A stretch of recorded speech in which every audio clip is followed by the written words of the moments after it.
The island, once called Ayiti by its peaceful Taino inhabitants, rapidly transformed into a brutal colonial outpost.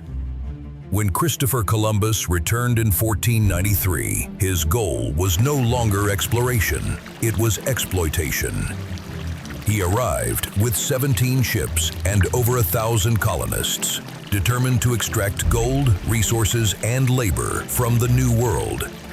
In doing so, he laid the foundations for one of the earliest and most savage systems of colonization in the Western Hemisphere.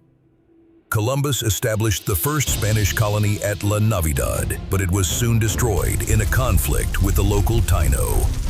In 1494, he founded La Isabela, and later Santo Domingo, the first permanent European settlement in the Americas. These colonial footholds became the centers of Spanish governance and domination for the island, which was renamed Hispaniola, Little Spain. The Spanish saw the Taino not as people, but as a labor force to be consumed.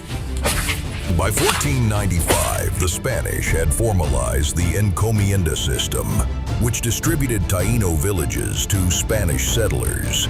In return for Christianizing the natives, the Spanish received the right to forced tribute, paid in food, cotton, gold, and labor. The encomienda was not voluntary. It was slavery by another name.